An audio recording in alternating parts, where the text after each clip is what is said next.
Welcome to Beyond Names. I'm Dr. Habib.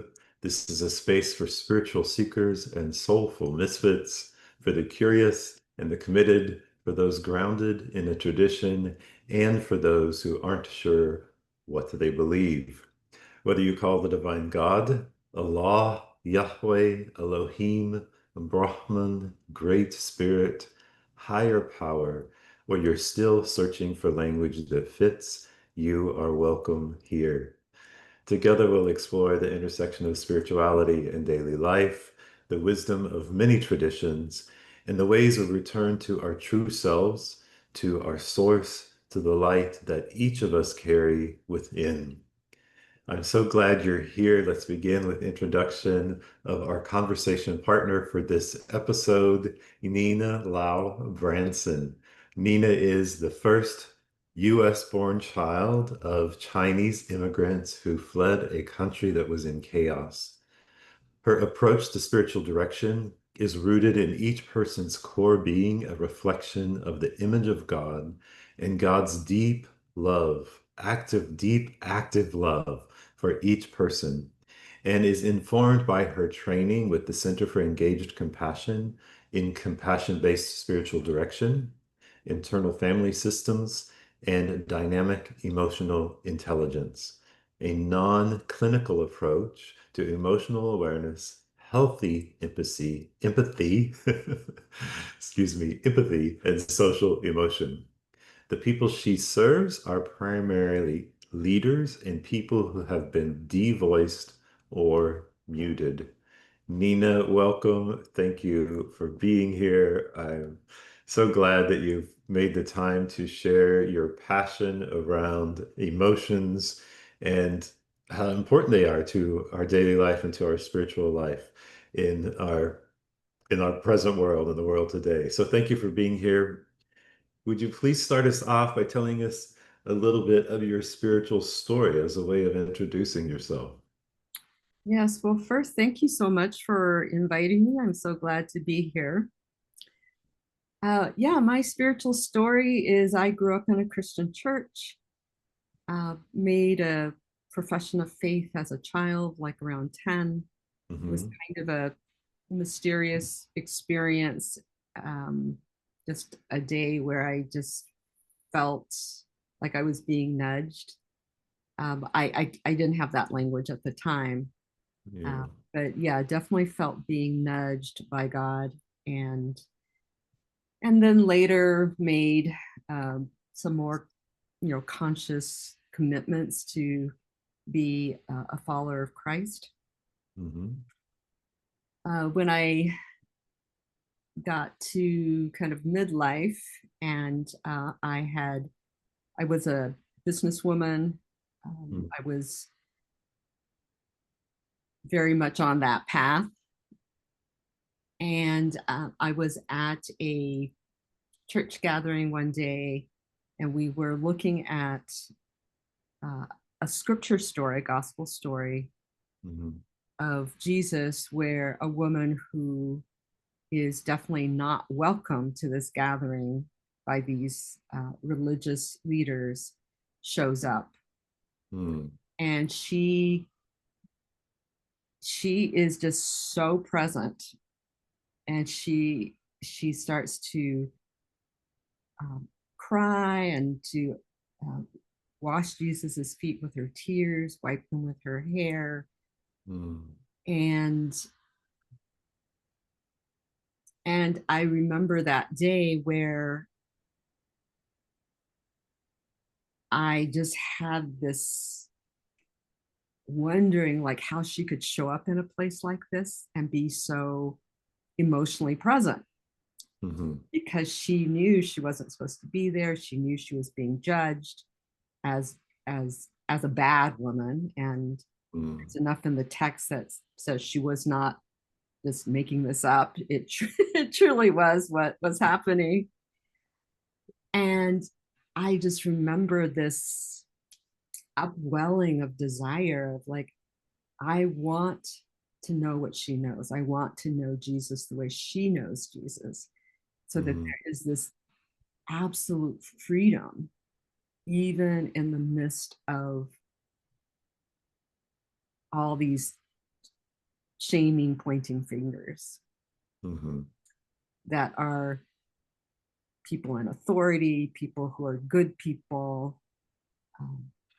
So I just remember that and how that welled up in me.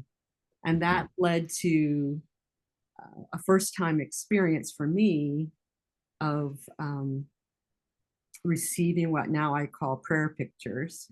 And what it revealed was this heart picture of God. The picture was that I saw this judge, and the judge was like there were all these clouds, and there was this judge, and the judge was peering down at me, and the judge and it was a man, and his expression went from being angry to disappointed, angry, disappointed. Yeah.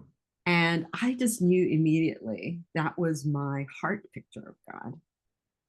It wasn't my professed image of God, because I had been taught, well, that God is loving, God is merciful, God is gracious.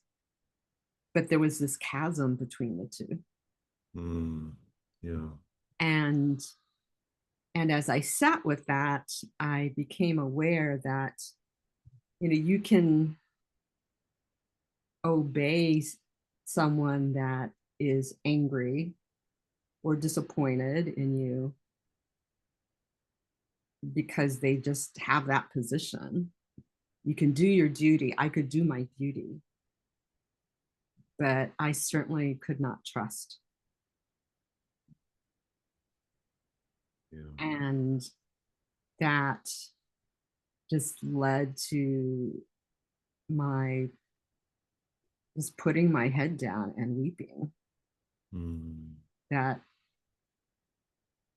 I couldn't believe it, that I did not trust God. And that really was the beginning of this shift. And I believe it was God's response to my desire, because part of what was in the way was this heart image, this heart theology, this functional theology of God as judge that was disappointed or angry, or both. And that led me down a path where I ended up stepping off my career path. So I came to this junction where my mentors were urging me to take the next step, which would have been to be the chief financial officer of a high-tech firm. Oh. And this invitation to step off my career path. Yeah. Now, I thought the invitation was just to step off for maybe a year or two. So I felt like, okay, I can say yes to that. Like, pause, go to the rest stop before you continue on the road. And and anyway, it was not just a pause. So that led to about a 15-year period of what I call wilderness, where it was God and me, and I was still very involved in a church community, but there were just that work of being silent, being attentive, of not being in a position where people, like if they met me at a party and I told them what I did, they would go, oh, wow, you're like, wow, that's so interesting. And they would keep talking to me, after I stepped off that career path. I mean, I was the same person, but I met people who didn't know me, and I would say, well, I was a home mom because my kids were small at the time. Yeah. So that was the thing I could say, because I couldn't say like, I'm wandering around in the wilderness with God. So at either one, it was always, or mostly it was polite. Sometimes it wasn't so polite. Yeah. Generally it was polite, like, oh, that, that's such a great thing for you to do, to be a home mom, your kids are so lucky. Then they Yeah. would immediately find someone else to talk to. Anyway, over the years, what God showed me, well, and just back up a little bit, that one of the things that helped me to stay on this road Mhm. was a day where I realized that I was addicted to achievement. Mhm. And addiction was the Yeah. right word. It felt right in my body. Yeah. And I have never used the word addiction in reference to myself. I mean, my family does not have, the obvious addictions of um, drugs or alcohol or gambling, or Right. that's just not my family's story. Mhm. So I had never associated that word with me or my family. Yeah. So when that word popped up in me Mhm. and I named what the addiction was, Yeah. I could just feel it. I knew how true it was. Mhm. And what I had been asking God was like, what is this little side journey about? Like, what are we doing here? And Yeah. are we done? Can I go back to my life? And that's what popped up. I'm addicted to achievement. Well, And I could feel the realness of it. It was so bodily. It was so weighty. And I knew enough about addiction to know that one of the ways, at least, people think of addiction is that is a way to manage pain, is a way mm, to numb pain. mhm, And that felt right to me. mm, Like that felt truthful to me. And but I didn't know what the pain was, but I could feel how true it was. And I wasn't even though I couldn't name what the pain was. yeah. Um, and it was at that moment that I said, okay, I will be on this journey, and I won't keep asking, are we done?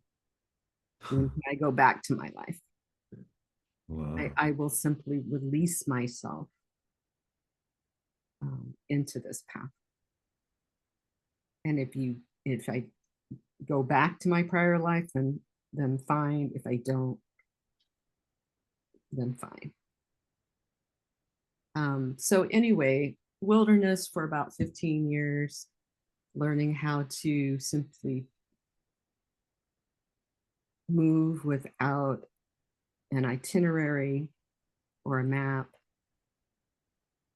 but to simply be with. There's a story in the Old Testament, Exodus, about the people of Israel being uh, released out of Egypt, and they are guided by a pillar of cloud by day and a pillar of fire by night through the wilderness. Mm, And that was the image that I had, was I am being guided by a presence, and the presence will let me know, will tell me when it's time to move or when it's time to wait, and to simply be content with that. After that 15-year period, I did training as a spiritual director mhm, with an organization called Center Quest, which is an ecumenical international organization that I work with now. We mm, are now based more specifically in Asia, though we still have a a global invitation to our direction training. That program further introduced me to contemplative practices of silence, stillness, solitude that I had already been cultivating during this whole wilderness period. But what when I looked back, I also realized that, so I've also done some work with the Enneagram, and that with my Enneagram number, which is a 3, the achiever, that the practices to become a healthy 3, they are in essence silence, solitude, and stillness. So unbeknownst to me, this contemplative path was healing me, and it was also continuing to respond to my deep heart desire for this freedom that I saw in this woman. So the School of Spiritual Direction was such a gift. It was transformative. It introduced me to a community that was also practicing silence, stillness, and solitude. It was a very spacious and gracious community. And at a point in time, several years back, I came to this place still of like my desire for this freedom that, where this woman could just cry in the middle of this very judgmental environment, where she could offer her love. I was like, maybe this is as good as it gets, but that's still not what I'm experiencing. I mean, there's been so much goodness, and I am so grateful to God. Yeah. But still, I felt this emotional constriction. Yes, it had, there was greater freedom for sure, for sure. It had been welcomed in the spiritual direction community, as well as my own sessions with my spiritual director. It often, in those sessions, the one of the questions would be like, where is God in the midst of X, whatever I was bringing, and that was helpful, but it still didn't feel like it was enough. And that felt sacrilegious to say, like, God showing up and being present isn't enough. Like, what more do I want? But then through a series of like really odd circumstances, I got introduced to dynamic emotional integration, which is a community, an organization that works with emotions as lay people. So this is not as a licensed therapist or a licensed psychologist. And I'm so grateful for these folks, because we so need their care and their expertise. But this was an approach that was more around or rooted in that, as humans, we all have emotions, and we all have a natural intelligence and ability with our emotions that has been lost. And so this work really really focuses on bringing people back into relationship with their emotions. So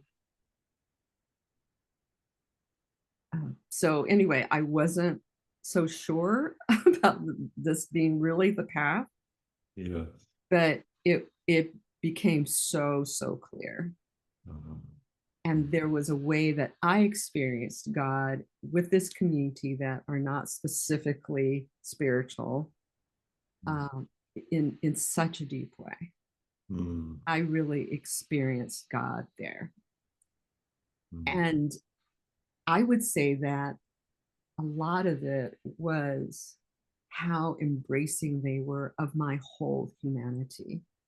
Mm. So we think of ourselves as human with, what we normally think of as intelligence, cognitive intelligence, Yeah. but also with our bodies, our spirits, and also our emotions, that they're all collaborators. We need all of them to be fully human. And Mm. how, especially since Descartes, that the cognitive intellect is like the big boss, and body, emotion, and spirit uh, have to kind of bow to the big boss. If the big boss doesn't say, like, okay, this makes sense, you can do that, then they're squashed. Yeah. If you happen to grow up in a community of some kind of faith, then sometimes spirit is also elevated, but then often those two still aren't really collaborating. Yeah. And these are both these are both such amazing gifts for us as humans. So cognitive intelligence, spirit, beautiful, essential to who we are as humans. They are both uh, more kind of the, I don't want to say abstract, but so the cognitive maybe would be more abstract. The Mm. spirit would be kind of more part of the unseen. It's Mm-hmm. the body and emotions that are the earthy, grounded part of our humanity. Yes. Yes. And so that's how there's this huge schism with in us as humans. And so, like, one of the essential teachings of this dynamic emotional integration, and the key text is The Language of Emotions by Carla McLaren, who is the founder. And she really comes to this material as a pilgrim, as not as a researcher. She shares it in the book, in a very sensitive way, that she was unwillingly inducted into the tribe of those abused as children.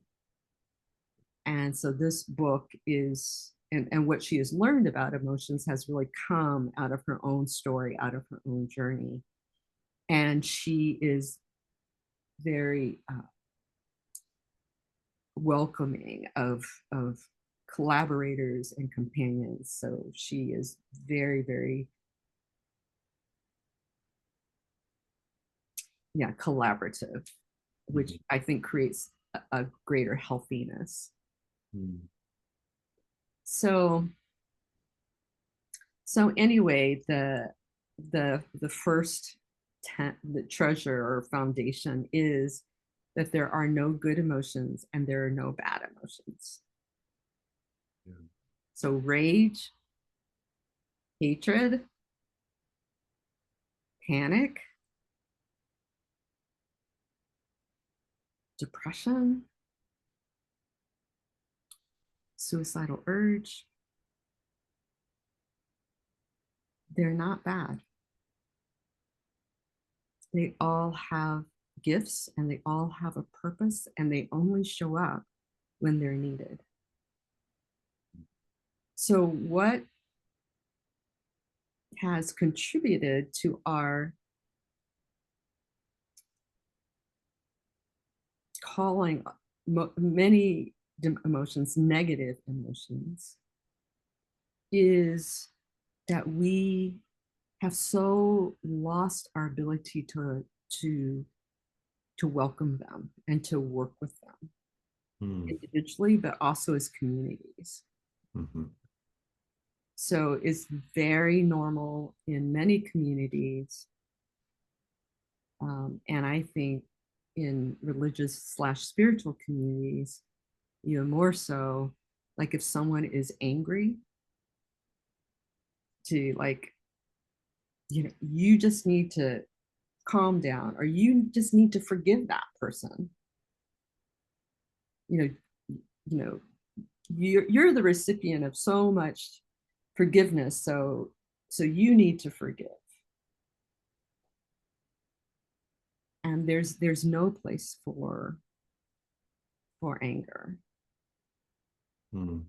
And anger is an essential emotion. Anger and shame actually are essential emotions for our being fully selfed, fully distinctive, fully individuated. So so anyway, this material is really, I believe, in a radical way, embracing our full humanity, that our cognitive intelligence, our spiritual intelligence, Mhm. our emotional intelligence, our body intelligence, they're all meant to collaborate. They're all meant to be partners. None of them are to be in the driver's seat. There's a unified, integrated self that is kind of like the combination of them all that's in the driver's seat. But usually, in our context, it's cognitive intelligence in the driver's seat. Indeed. And so I believe that this material, not that it's more important than the cognitive intelligence development, and there Mhm. is definitely a lot, like in language of emotions, that develops the framework that talks through kind of it cognitively. Mhm. Lots of references to all kinds of research. Carla, the the author and the founder of all this, who is the person I trained with, she is a consummate researcher. So that's important. It's not thrown out the window. The spirit, the spiritual senses, they're not thrown out the window. Yeah. It's simply saying, let's bring them all in Mhm. to around the table, Yeah. where they all have a voice. They're all recognized for their respective intelligences, Yes. and each one is heard with what they have to contribute. Mhm. And so this body of work then does a lot to support people working with their emotions. So, Mhm. like one of the second key foundations is learning how to channel your emotions. So, channel is not some strange spiritual practice, but it is just simply the Webster's definition of channel, which is to, with intention, move something from one place to another. Yeah. So like a irrigation canal or something like that. So rather than flood or to dam things up, to with intention move this powerful energy of emotions from one place to another. Hear its intelligence of that particular emotion. Why has it come? What purpose does it have? What are its gifts? Mhm. How do we listen to it? And what are some practices that can help us to listen as well as respond to whatever it is that's telling us? Mhm. And so when we can learn how to do that, then we are much, much less vulnerable to other people working our emotions. If we don't work with our emotions, then we are really vulnerable to other people working our emotions for us for their own purpose. Mhm. Mhm. And I personally believe that a lot of that is happening right now.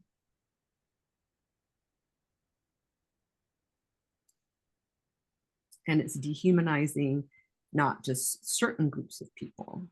I mean, the dehumanization is more violent toward Yeah, immigrants right now, but it dehumanizes all of us. indeed. Yes. Yes.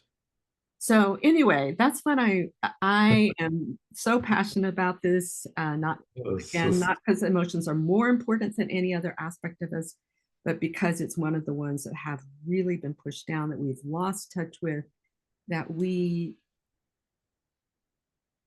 like sometimes when I tell people like anger is so important to your being self, to your being individuated, to your being distinctively you, and that, how you were created, um, and why people often have a hard time with that is because when they think of anger, they just have all these images, and rightfully so, because these are real experiences of anger that is used in an abusive way, anger that is just flooding and harming and destructive. Mhm. Because anger is a very strong, powerful emotion. Yeah. Um, Yeah.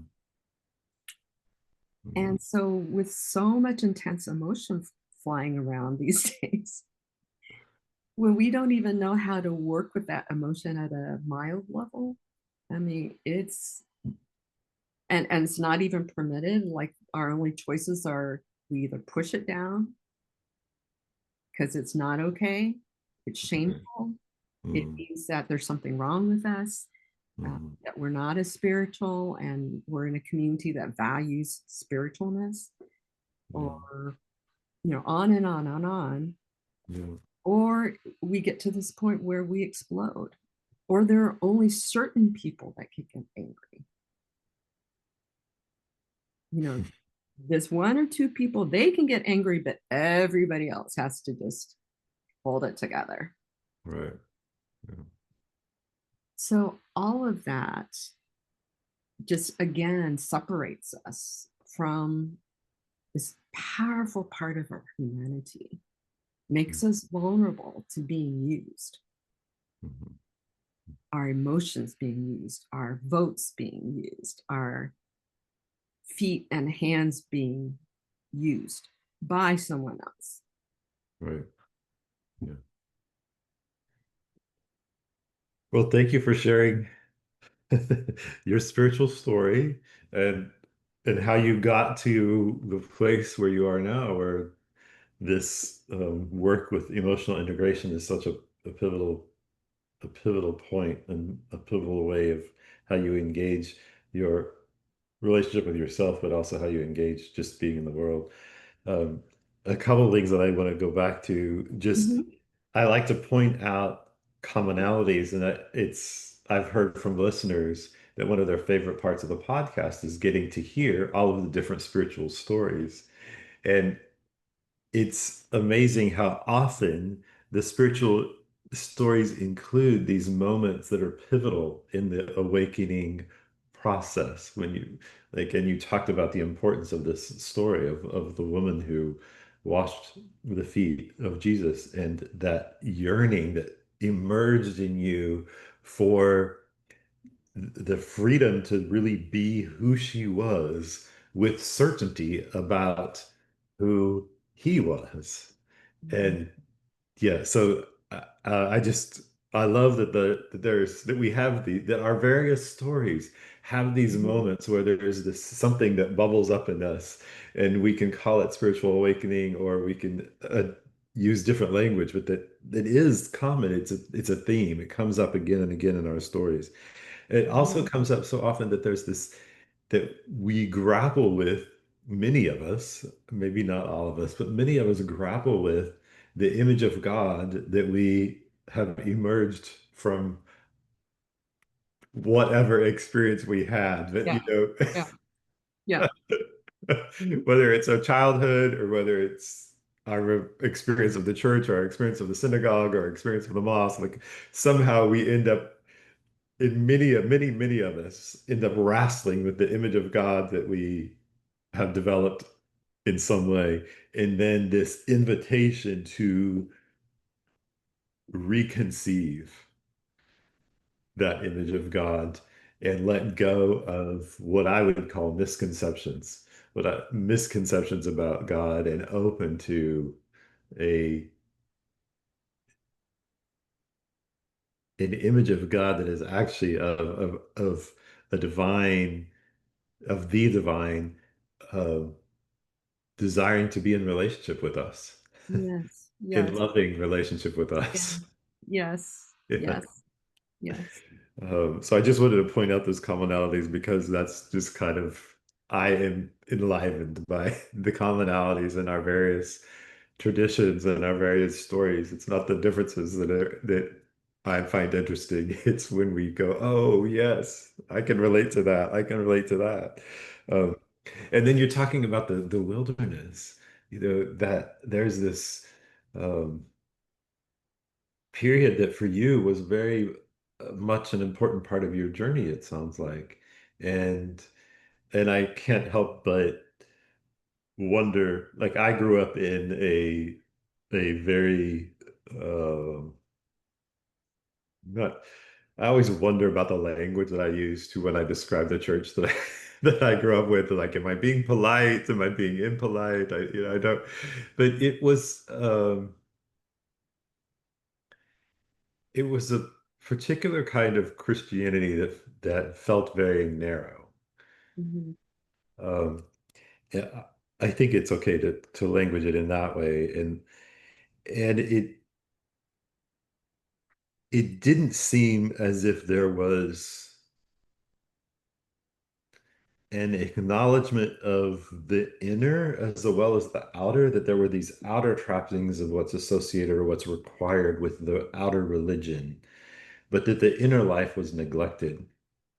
So Mm. I was very interested to hear that you talked about contemplative practices as part of that 15 years, because that I think many of us don't necessarily have that experience of spirituality in our experience of religion that we grew up with. For those of us who did grow up in a religious context, I think in today's world, there's probably more people growing up not in a religious context at all. Um, and you said that silence, solitude, and stillness were a key part of that period of your life, the wilderness period, if I may call it that. Yes. Yeah. And it still is. Yeah. It's still, those practices are still very, very foundational to my life with God. I don't have as much of it as I used to, but it's still very, very foundational. Are there any other spiritual practices that were a key part of of the wilderness period? Um,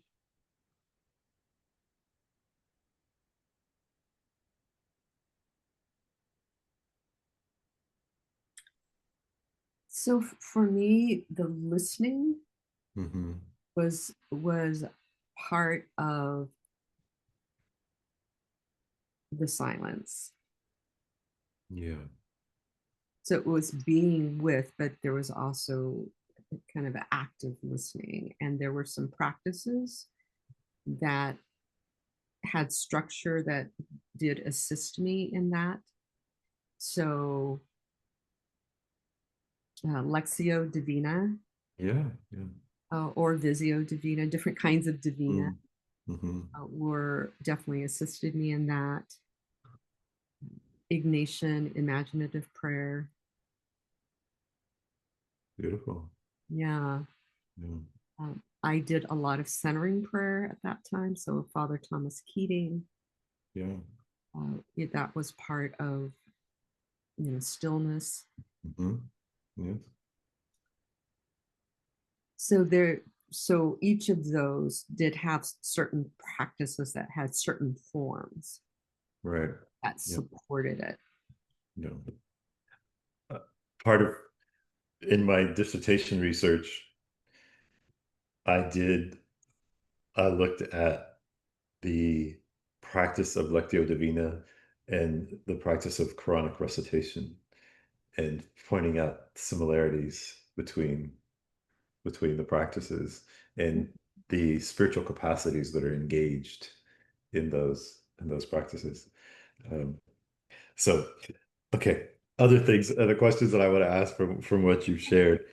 When you are talking about this yearning that came from the story that you shared from the Bible around the woman washing the feet of Jesus and this desire for freedom. And it seems what you were laying out was that the part of that avenue of arriving at a greater sense of that freedom was through this process of shifting your relationship not only to God, but your relationship to yourself, including and especially maybe your emotional self, right? Well, you heard me well. Yes. Yes. Yes, absolutely. Yes. Because it was the emotions that came up. So emotions don't just come up willy-nilly. Emotions come because we experience something, and a particular emotions, often, most often they come in groups. They Mhm. come to help, to assist, to give wisdom and intelligence and insight. So they Right. come in response to something that we are experiencing. However, when we're in environments where the emotions are not welcome, they're judged, Hmm. or we are small and we don't have caretakers who know how to work with the emotions, they get overwhelmed by the emotions. Yeah. Then, we're little, we don't know, and we're not Yeah. supposed to know. We're not supposed to know. Right. I believe the way that it was intended was that there would be caretakers that would be able to support and to call forward the full humanity of the child, and then the child grows up and then they can kind of repeat it. But things got interrupted, and that natural nourishment isn't happening. Mm. And so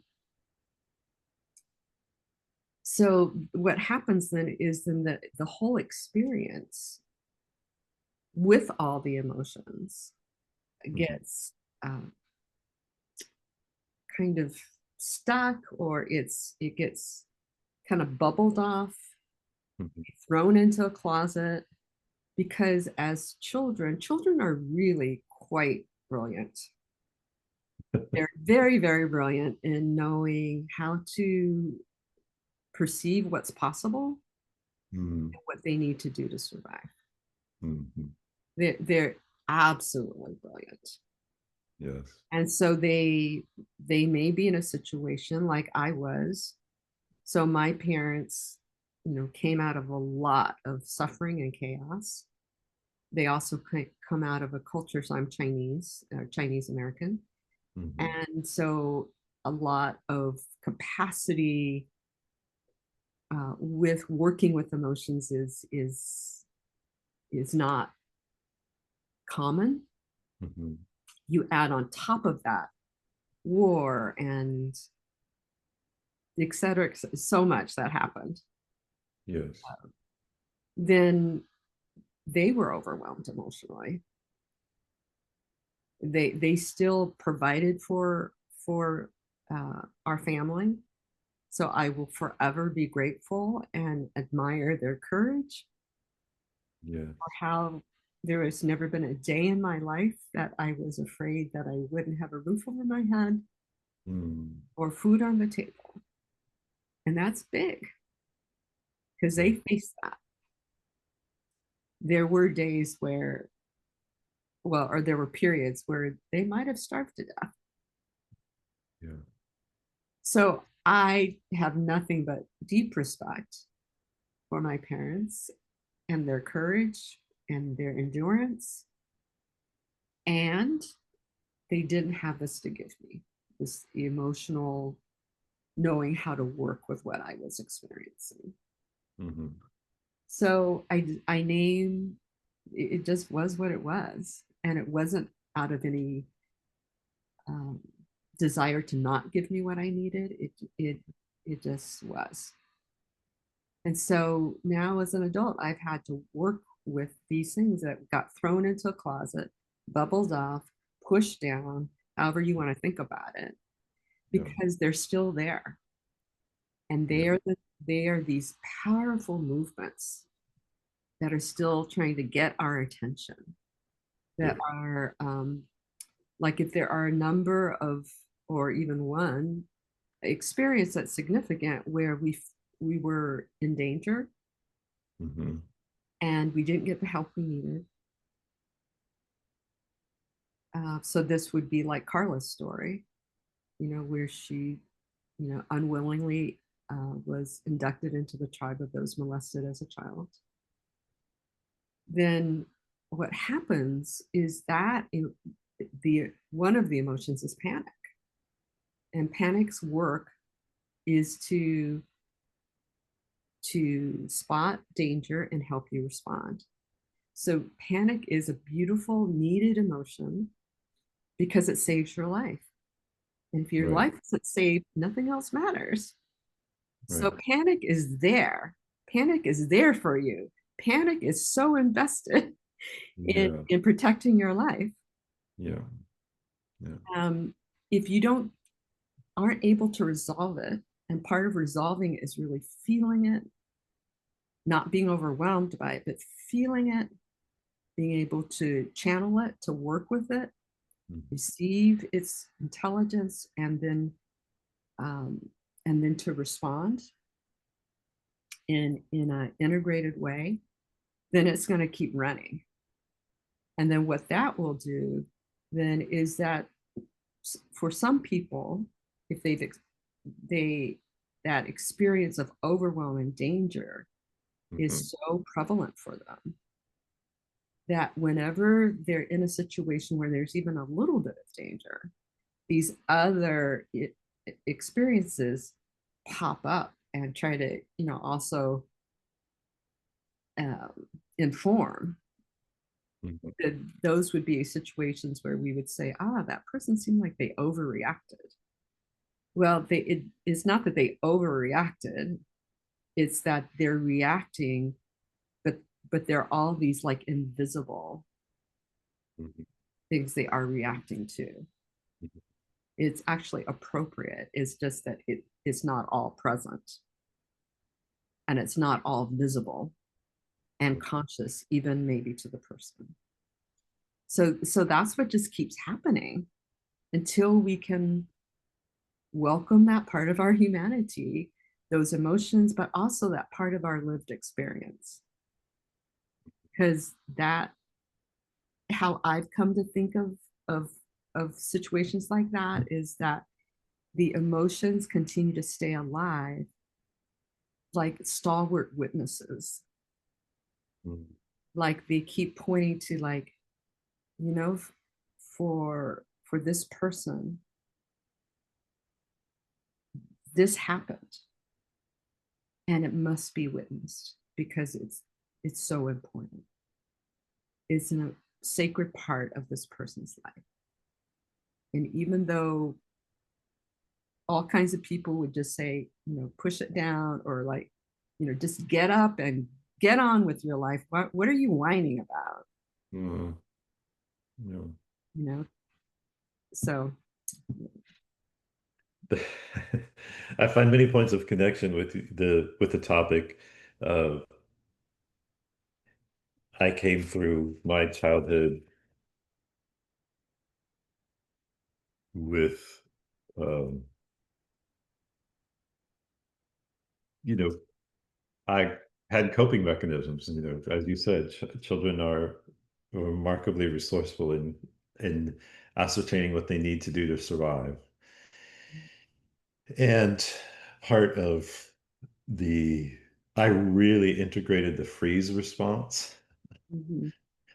and and very much lived in a state of collapse for Mhm. many years and had oh, no emotional intelligence whatsoever. If you asked me what I felt, I would not know what to say, for many years. And it was only through coming to a spiritual path and beginning to engage spiritual practices that I developed the strength and the faith and began to face parts of myself.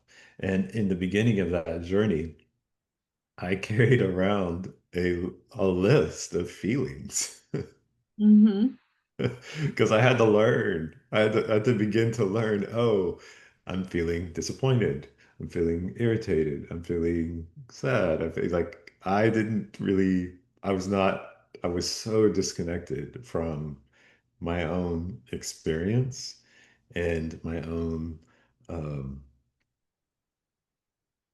I was very easily influenced by what other people wanted Mhm. because I was very stuck into the identity of a powerless child.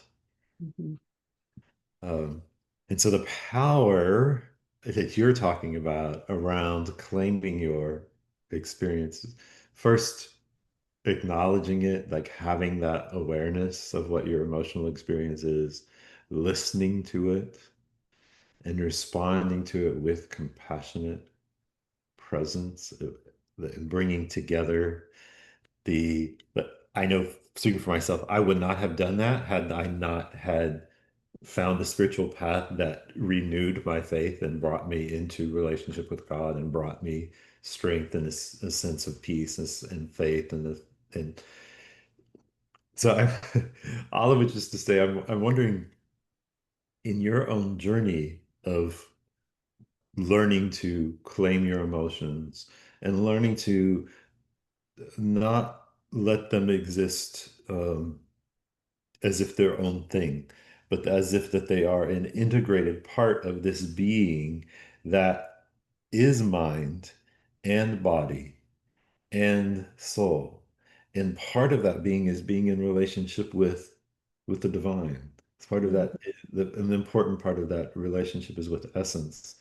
So I'm just wondering if there were any particular practices that helped you in that process of integrating spirit, soul, and mind, body, emotional heart. So I would say the contemplative practices continue to do that. Yeah. When I look at scripture now, I just see emotions everywhere. Mm-hmm. Mm-hmm. And so I have really been instructed by Jesus on emotions, and that a lot of the scriptures that are quoted to push emotions down in Christian churches, Mm-hmm. I think many of them have just been interpreted from the lens of the unwelcome of emotions.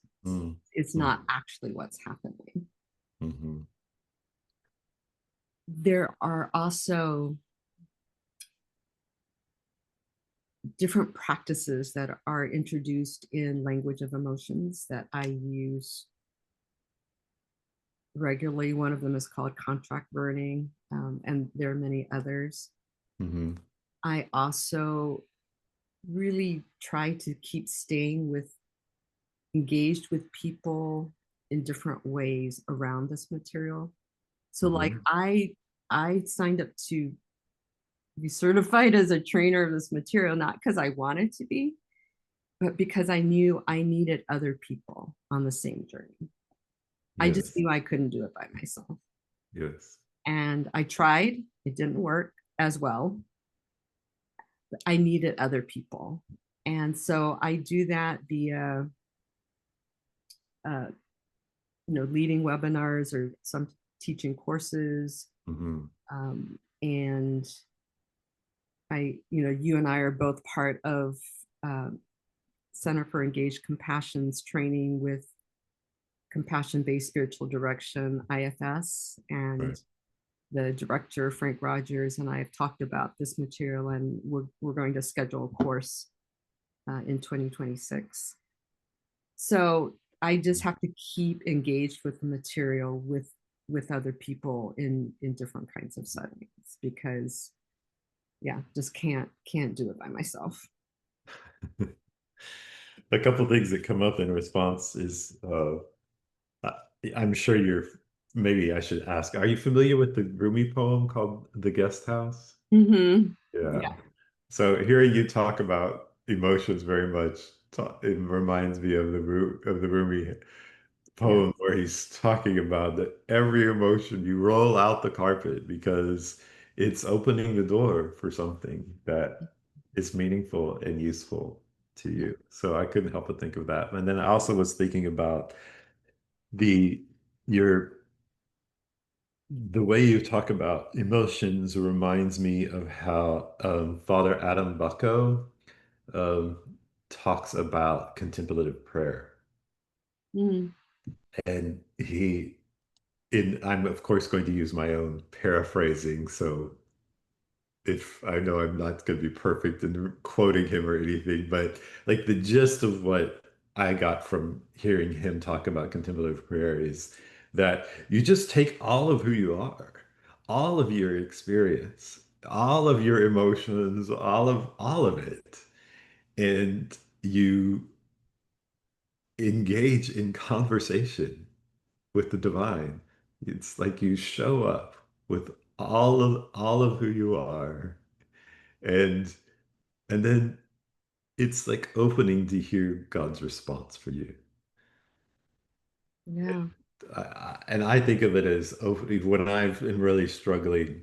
I think of it as pouring out what I'm struggling with to God, and then opening to receive God's consolation in my heart. Mm-hmm. Hoping to receive God's comfort. So I couldn't help but think about that his description of contemplative prayer. Yeah. Yeah. And that so connects with what you were saying earlier about the divine is lovingly inviting all of us, all of us, but with our whole selves Yes, to yes, show up. yes.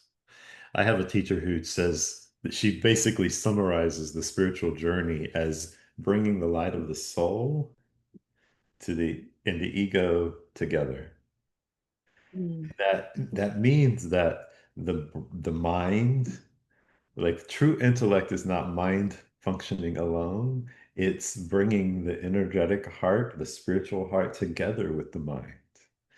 It's the heart being a doorway through which the light of the soul can be can come together with all that we experience in our mind, in our body, in our emotional heart. yeah, beautiful. Yeah. Well, thank you so much for showing up and sharing your passion with us. Any last words of wisdom, final takeaways? Oh, no, I just thank you so much for inviting me. This was really delightful. So thank you. Yeah, you're most welcome. Thank you. And thank you to all listeners for joining us on Beyond Names.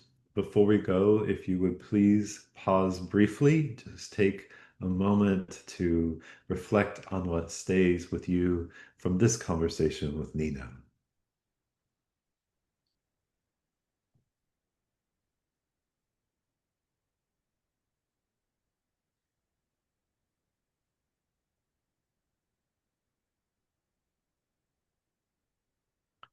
May something you heard today help you reconnect with the light in your own heart.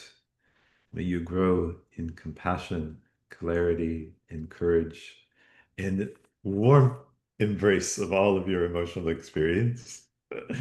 May you find your way home again and again, back home to the divine, however you name it. If today's conversation spoke to you, please like, share, and comment on this episode. Please follow Beyond Names. To make an appointment with me, please visit habibburger.com. Until next time, may you be light. May you consciously participate in growing your light, and may you share your light. Peace be with you.